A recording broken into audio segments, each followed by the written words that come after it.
Hello everyone, this is the guy that hasn't spent in this game for the past 7 days, and welcome to this Sword of Convallaria video. So in today's Sword of Convallaria video, I'm going to run through my 7-day progression with Zeee Ultimate free-to-play account. So this account right here is my blood, sweat and tears for the past 7 days, and usually if you guys know me from my many other games, I'm pretty okay to spend money in the games because if I enjoy the game, I feel like spending that a little bit of money to support the developers as well as get a little bit of enjoyment as well as additional power for my account is very worth it in my honest take. But for this game itself, or for Sword of Convallaria itself, when I first interacted with the game on the TW server, I found that this game is insanely free-to-play friendly in the sense you can clear out everything even if you're not spending money in the game. So in this free-to-play account run itself, I'll probably try to finish up all the clearable contents from a free-to-play player's perspective, and then after that, if I'm still playing the game, probably yes, then I might start spending in the game for the Blessing of Hope for additional gems so that I can pull for better characters, and then maybe some like of the other packs that are still around. So there are some people that actually asked me to do a pack review as to what packs to buy. I saw your comments.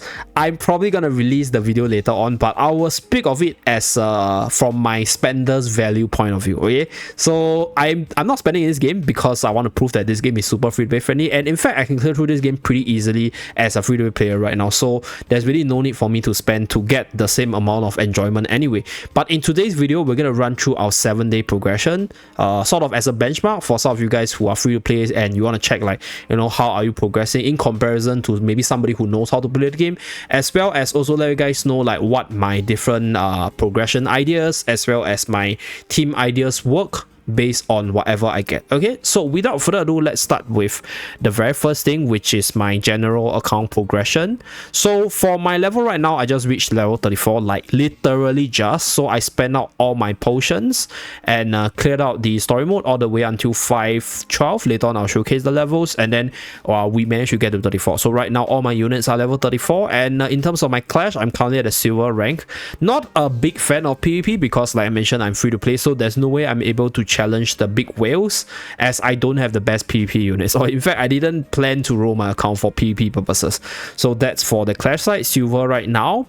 Tower Conquest, I cleared up to 6-2 last week, so this week I intend to clear at least until stage 7 minimally. I've seen a lot of requests for 6-4 as well as 6-5, so I will be working on it. Stay tuned for that really soon if I have the time to sit down and play. And then for knowledge level, we are currently level 20 because I haven't been playing a lot of Spiral of Destiny. So I think if you've been playing a lot, you're probably level 30, 40 or even 50 or maybe even 60 if you're super hardcore about it. So that's for the knowledge side. I don't know how I get the kudos. Oh, somebody left a kudos. Oh, okay, this is from kudos is if you share your replay and people thumbs up for your replay itself, then this is where you get a kudos. So I do share my stage clears for my guilds just to let them see how I clear it from my guild's perspective. So that's where you get a kudos. So I was thinking like, where did I get these 6 kudos from? So my character showcase, I'm using these 4 characters. So Gloria and Maisha are my main. Faco as well as Miguel is just there for display. Initially I wanted to train Faco, but I realized that Faco had no slot in my team. So I will talk more about it later on when I review my character, but I'm not going to go in depth into my team building ideas because it is going to be super duper long. Like I actually spent a lot of time to think of what are the units I want to start off with, and then I was lucky to get at least like the few SR characters that I have right now to have a good start, right, or a decent start at least for myself. It's not the best account because I've seen way better accounts, but this account right now, I'll say the mentality from my account as a free player is I just play with whatever I have, and if this game is really free-to-play friendly, you should be able to clear the game with whatever you are getting from the game or with whatever you can get from the game. So that's what I'm trying to prove, and that's why I didn't bother re-rolling super hard because in terms of my collection, before I run through the different stuff, I only rolled for Gloria first, right, and then I just went with like some of the good SR I can get. Number 1, which is Ballista, right, number 2 Stormbreaker, and then I managed to get Abyss, and I'm like, okay, let's go with this account. So like if you see every other unit in this box, right, Maisha, Crimson Falcon, Ravia, Lightning, Faco, Miguel, they're all like free to play, you know, they're given by the game from just naturally progressing. So my account looked like some cheapskate account, and that's also partially because I haven't been pulling on this account. As you guys can see, I have like 15,000 Luxite spent, and in terms of how I generally spend my Luxite, I only I think I only did like 110 pull, I think at the start when I was re-rolling, trying to get barrel, but since I didn't get it, I just gave up. And then I finish up all my potions whenever possible, and then I buy Hope Luck Sight once every single day. So some people will tell you don't spend your luck sites to get energy, but I think 60 luck sites for 120 energy is super duper worth it, considering the fact that for this game itself, the higher level you go, the better quality your resource farming efficiency becomes. So the faster you get to the, for example, the UR weapon farming stage, or even the UR Tarot Whisper stage, that's where you will be able to start min-maxing on your equipments. So for my equipments right now, I'm not actually min-maxing a lot because, number one, for the dungeon, which I'm going to showcase my progression, in terms of what we can farm right now, for the Tarot side, I'm currently at the stage 4, so I haven't started it yet. I'm probably going to do it later on, right? We are able to farm for the UR1, I think starting from stage 5 or 6. So this is a first time clear where we will be able to get 2 random legendaries, but I'm assuming the general farm won't have a UR. I'm assuming, give me a moment. So could be at stage 5 or could be at stage 6. So once I'm able to farm for the UR tarots as well as the equipments, that's where I will be min-maxing my equipments as well as choosing the best for my units. So the current rationale is, since I can't get the best yet, I did rather just save my energy or use my energy on stuff which will make my account stronger now, and I'm going to use it moving forward. So for the weapon side, we will start seeing the UR1 at stage 7, which is I think open at level 45, right? So this is level 50, so this is where we will see the UR weapon farming icon. So right now it's still the SR1 epic weapon. So after I'm able to farm, right, the UR1, I'll probably start dumping energy to sort of min-max and see what equipments I get, and then from there try to fit the best one for each character. So that's where I'll start min-maxing. But right now, in terms of general dungeon farming, we are at the memory retrieval or the highest dungeons possible, basically. So for me, I will just use all my energy to clear all the dungeons because it's part of completing all the dungeons from the Voyage Memento to get the rewards itself. So if you have been following the Voyage Memento quest itself, you should have pushed all the dungeons to the highest level possible. So right now for myself, I'm actually spending quite a bit of resources or the energy to farm for my Star Trial, because I think this is the most highly valuable one for the resource that we are getting, because we can use the silver color one to upgrade the advanced skills, and then we can use the brown color one to upgrade our base skills. So that's why I'm farming Star Trial. But if not, most of the time I will be spending by energy on the Fool's Journey right here. So Fool's Journey, I'll say I'm pretty much a completionist. I will manual through each stage and then clear 3 stars. So as you guys can see, I'm pretty much maxed out on my stars except for the hard stages. So doing hard stages also give you 80 gems on your first clear. So if you are free to play and you do not know that hard stages actually give you gem, please go and do it. So hard stages is basically the stages with the additional star icon, for example right here. So if you go to the hard, the very first time you clear it, you get 80 gems, and in most cases as you level up further, it will become quite manageable anyway. Even if you have, you know, not a good account like myself, right, you should still be able to clear it and claim the gems or the luck sites. So please do it if you're free to play, because this is a very valuable source of luck sites, the hard mode. So chapter 1 you have 3, so that's 240, right? Chapter 2 you have 7, that's 560, 560, 560. So here's another 7. So just from chapter 1 to 5, there's like 2000 over luck sites from the hard stages. So please go and do it if you haven't yet. So right now my chapter 5 progression is currently at 5.8. So just as I was clearing 5.8, when I reached 5.9, I didn't have enough energy, but I went to do something, came back, so I have 40 energy, and I'm probably going to clear this stage after I'm done with this recording. So that's my current chapter progression. Usually when I do it, I just do it on manual, clear 3 star, and then we are done with the stage. I'm not going to touch it again, so except for the hard stages. So that's for my general progression. So in terms of, I think one of the most fun content for myself is clearing Tower of Conquest as a free-to-play player, because free-to-play players, the difference difference between a whale as well as a free-to-play player lies in the amount of resource we can get. So if I'm currently whaling in the game, I will be spending my gems to get a lot of energy to spam farm so that I can increase my Voyager level all the way to 60 ASAP, as well as get more resources to power many different characters, so that I have many different choice.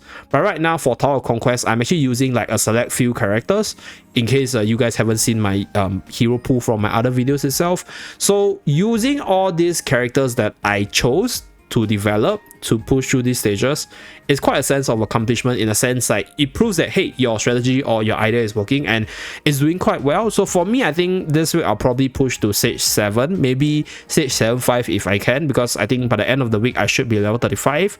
I should be able to get my gears as well as equipments pretty much stacked out for this stage of the game. Then I will be able to sort of tank better and then do the stages with a more comfortable pace, because I can tank better, do more damage, and then I might be able to clear the harder stages. So for Tower Conquest right now, we are at stage 6-2. So I haven't been doing this hardcore for this week because I just haven't had the time to sit down and then play this for like, I'll say like 2-3 hours yet. So usually when I'm home, I'm playing through all the daily stuff and then doing my recording, right, for the video editing. And once I have the free time, I'll sit down, play, and then do the recording and stuff, and then we move on to other stuff. So for this week, I'll try to clear to 6-5 by the end of Friday and then upload the guide for 6-4 and 6-5, which is very highly requested. So stay tuned for that. And then if I can get to 7-5, 7-4, I'll do it as well. So that's my plan for this. Probably start doing after this recording itself. So that's for Tower Conquest. And lastly, this is something that I think a lot of people ask about, which is my characters.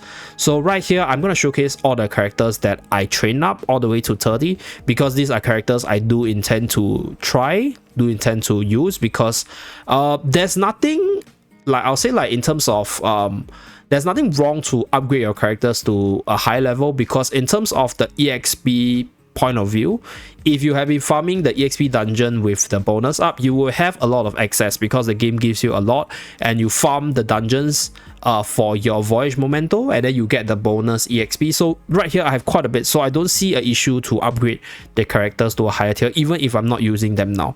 So I'm technically only using 5 or 6 characters from this pool, which is the top 6. So Gloria, Maisha, Crimson Falcon, Angel, Ballista, Ravia, as well as Lightning. So Faco, Stormbreaker, Flame Sorcerer, Suppression, Abyss, as well as Flare, they are units which I want to try in the future. Not now, because I don't have the resources to upgrade their stuff yet, and most of the stuff that are used on top, their equipments are non-transferable, or like they're not the best on these units moving forward. So right now I'm just focusing on the 6 characters as well as getting their equipments up. So with regards to the other characters, I'm just gonna show you guys nothing too spectacular, because I didn't really hardcore roll, so I don't have a lot of characters, and I didn't really like hardcore reroll at the start, so I don't have like the Barrel, Gloria, as well as like maybe like a cold start or something, I don't know. So that's for my box right now. So I'm going to showcase the main units I'm using and then just talk briefly about them. I do intend to do the ultimate free-to-play team building guide to talk about my team building idea and talk about why I'm using certain units in certain ways as well as their equipments. So right now, this is my Gloria's power level. This is her, or this is me using her as a carry. So my build is as such. Let me just shift my portrait on top. Okay, so bottom right, these are the skills I'm using on her. If you guys have been watching my other Tower Conquest videos, I already showcased her quite a few times. So the equipments are as such. So for the equipment side, a lot of people might be asking me, oh, why are you using this equipment? Why are you using that equipment? Let me tell you this, okay?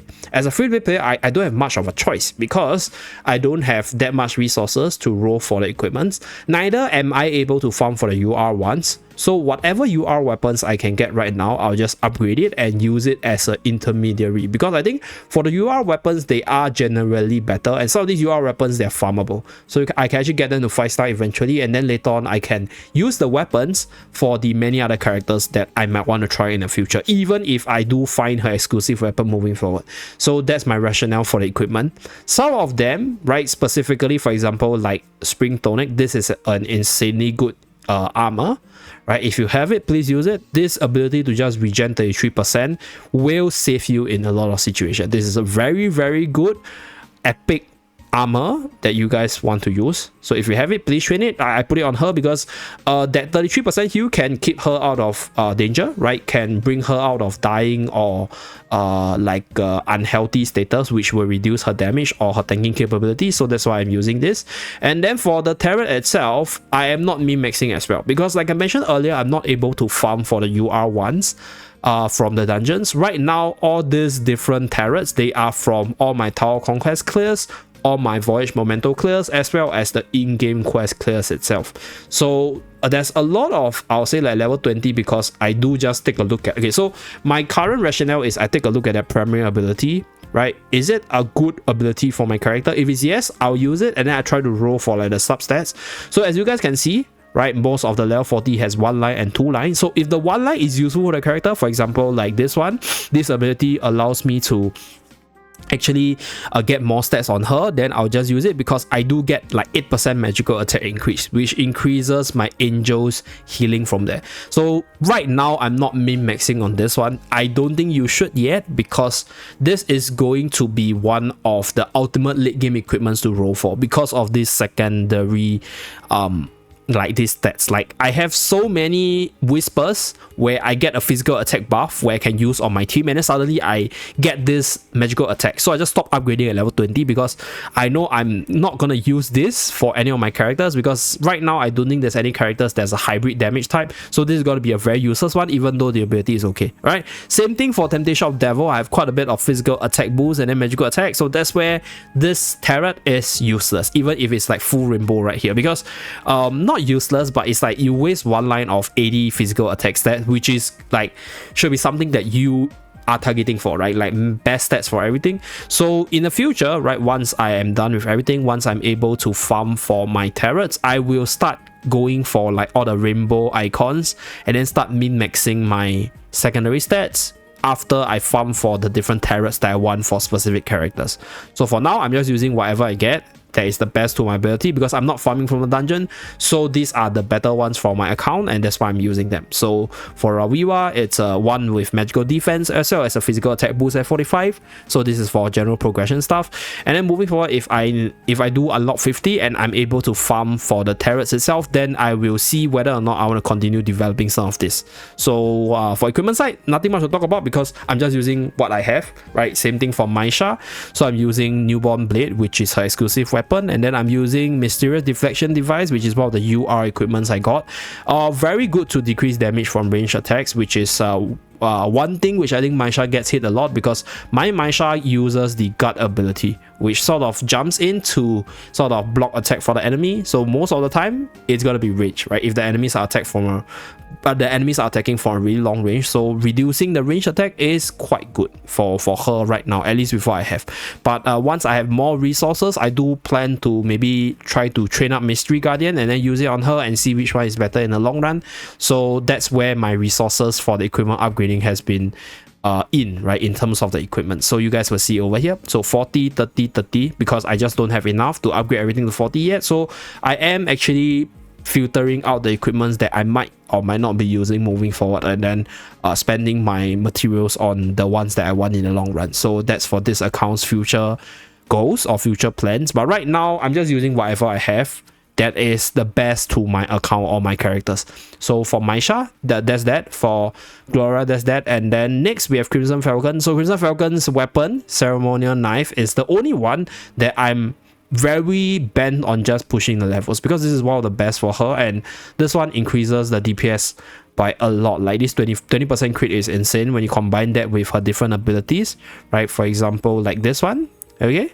So this one is where she gains damage increase, and then this is where she gains additional crit when she's attacking from the back. So when you combine this together with the sword, that's a 60% crit. So she will be hitting massive numbers, like 2k plus 3k for me, at least at where I am right now. So the armor is Berserk Incend. So because Falcon for me is a very mobile character, so she can position at a very far position, use the buff, and then whiff into the battle with the buff active to do more damage, because you get a movement tile increase as well as a damage increase, which allows her to come in more easily as well as do more damage from the 10% damage increase, boosted by the different crit chances, as well as the damage buff from the skill itself.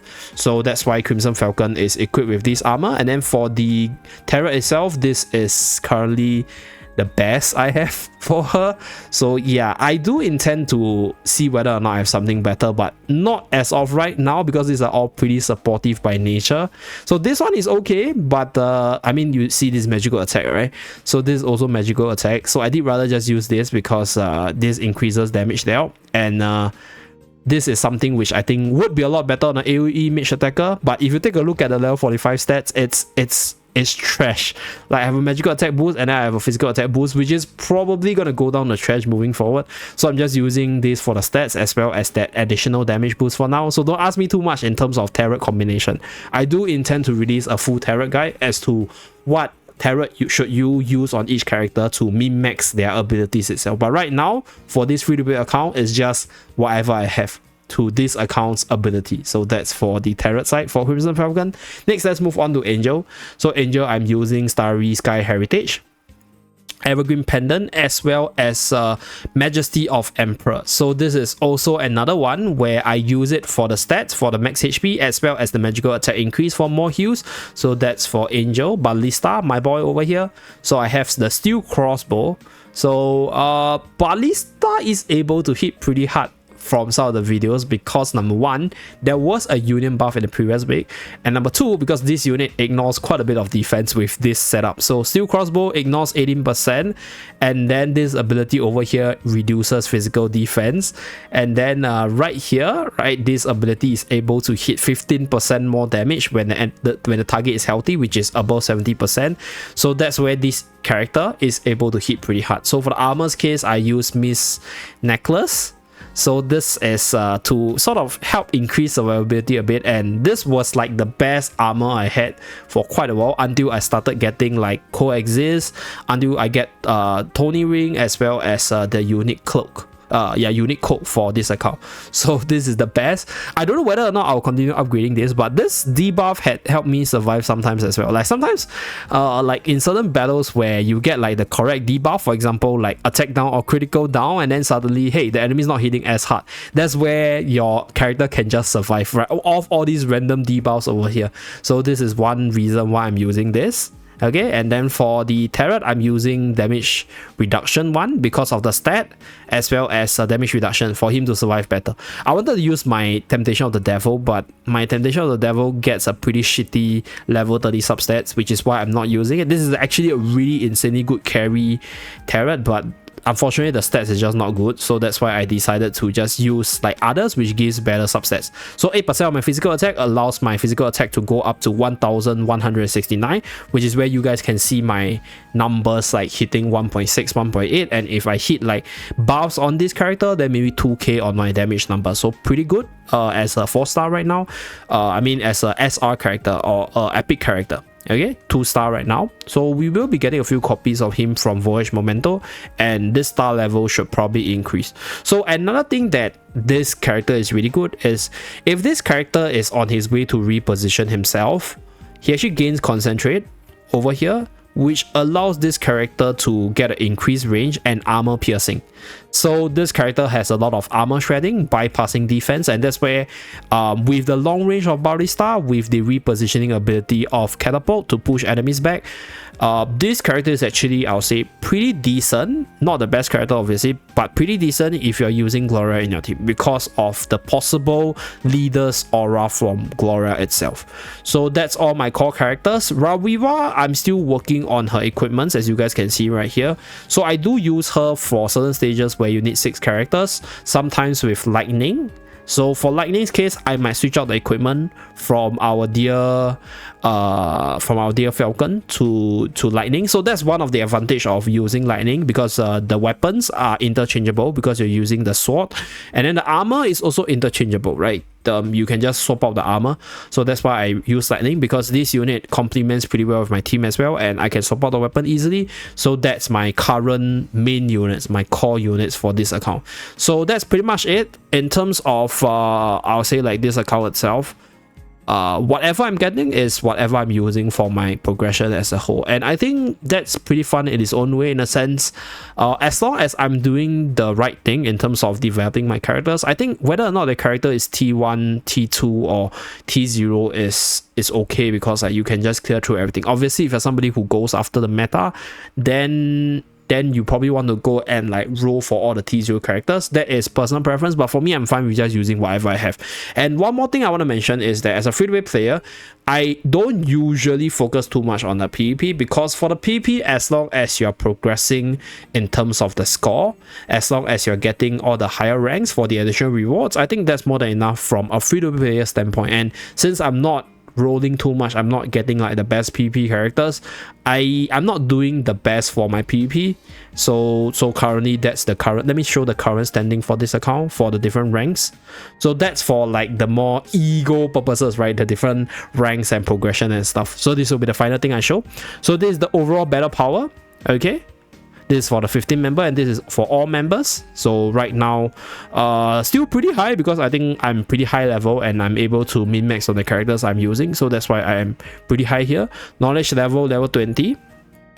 Okay, and then for achievements over here, and then for clash over here. So not doing very well, because I actually failed, I'll say 2 or 3 attacks, because I went into the hard stage thinking that the player was low level, like 2 levels below me, and then suddenly the guy has a dental lion, suddenly the guy has a core, and then like this epic legendary, these legendary characters just started pulling my ass, and I'm like, oh shit, I'm not gonna focus too much on PvP. So that's for like the rationale why my PvP is really bad. So that's pretty much it for this account, right? Just a very simple showcase of how my 1 week progression looks like. So let me know down in the comment section below what else you guys want to see with this account. Maybe I will do a 1 month review, or maybe like a 3 week review down the road once we are moving forward into the game, right, in the next 2 to 3 weeks, because I don't think we are finishing the story anytime soon, and the max level for this game is actually level 60, so we are barely halfway through, right, in terms of the Voyager level itself. So there's a lot more things I can show for this account,